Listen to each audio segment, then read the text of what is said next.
Welcome to the Murphy, Sam, and Jodi After the Show podcast. Be sure to subscribe wherever you want to. You can do the audio podcast. You can subscribe to YouTube. We just love to be able to hang out with you.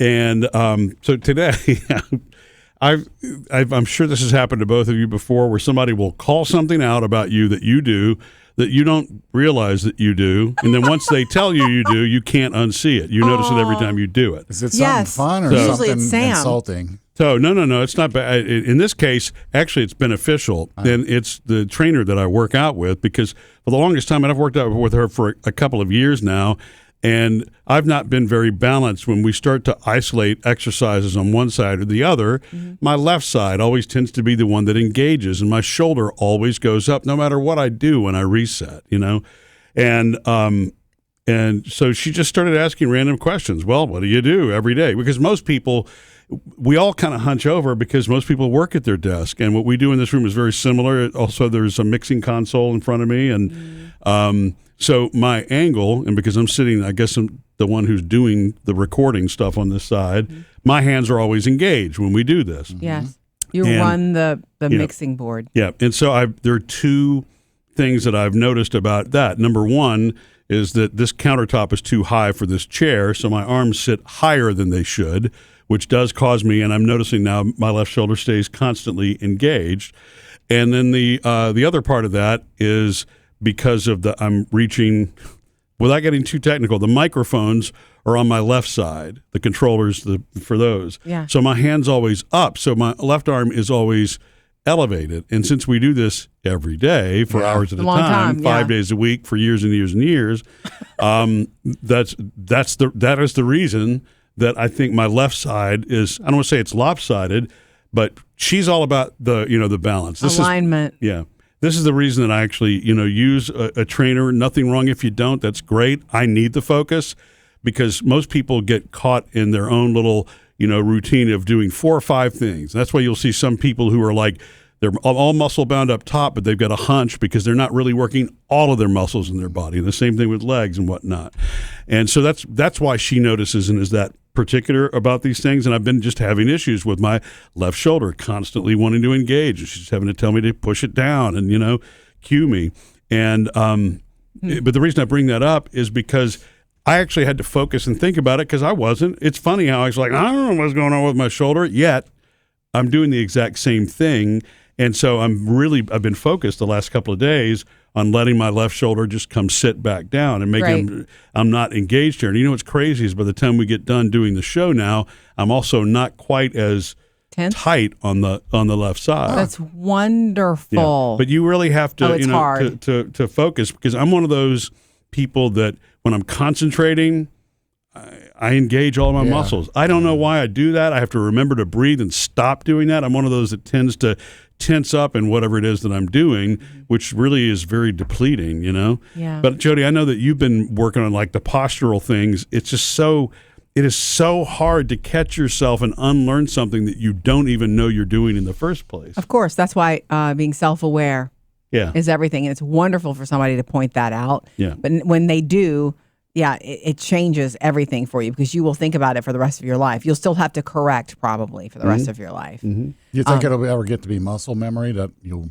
I hope so. Yeah. That's what I've been telling Haley, who's my trainer, is just like, if I can get in the habit of doing it, and I've noticed this week it's been easier for me to say, oh, wait, that's tensing, let go. So the awareness part is probably part of the reconditioning. Mm-hmm. But yeah, I mean, I hope that becomes muscle memory and I don't fall back into the trap again. Yeah. There's so many things that our bodies just do. I guess that's the same reason, like when you're learning to drive a car, at first, you are like overwhelmed because you're trying to control the car and worry about what's going on outside of you. But then once it's muscle memory, the car, you don't think about it anymore. And this is really the same thing. It's all unconscious or subconsciously being done. I've wondered how much, this is a completely different path, but I've always wondered, with you sitting the way that you do and the repetitive motion, a lot of people are in that place with repetitive motions. The girl who does my manicures and does my nails, all she does all day is that. Yeah. She does the same thing for me that she does for 10 other people before and after me. And it's this work. And I wonder about her wrist. Yeah. And years from now, it's like that motion, your body, like you only have so many of those. And maybe it's really strong because of it, or are you wearing it out? And she's hunched all day long. So a lot of people are in a repetitive motion sort of way of life. I wonder if you're reaching over to the board to run our mixing console and turn our microphones on and off, and all that you're doing that's muscle memory to you, but it's muscle work, is also contributing to your neck pain, your chronic nerve situation, which we continue to treat. I'm not the person doing it, but you do these ablations, and you're due for one again because you're having the flare up. Yeah. I wonder if that contributes also. Yeah. Well, they say that neck thing is not just exclusive to this. In the world of smartphones and computers, but it's really the smartphone is created a whole generation of people that are doing nothing but craning and looking. And y'all know how that works. You get in an elevator or stop somewhere, when it gets silent, everybody just starts looking down. It's that motion. Right. And, your head weighs a little bit. So holding it in that action is not really, it's designed to stay centered and, not, hunched at that angle. But yeah, you're right. And I don't know how to, other than making sure that I'm posturally sitting up straight and not slouching.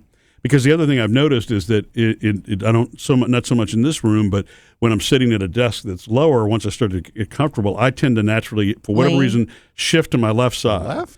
And when I lean on my left side, guess what goes up because it's on the counter? My elbow's on the counter, my left shoulder goes up. It's crazy when I realize it's like, I spent a whole day doing this. No wonder, Anyway. Maybe you need an ergonomic board there. Because you know how they created ergonomic keyboards? Which is what I have at home. Okay. I like my ergonomic.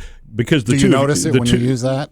Well, I mean, my setup at home is also more ergonomic because where you're supposed to, a keyboard tray, your arms are supposed to be not much above your legs when it comes to typing in their natural position. Oh, wow. Not really, like we are, here, but, Jodi doesn't like the ergonomic keyboard. I like it because it's tilted on either side. It puts your hands at their natural angle. Right. We do use an ergonomic mouse in here, but but this is really this room that we're in. This is designed for us to stand, not sit around. That's why the cabinetry is so high in here.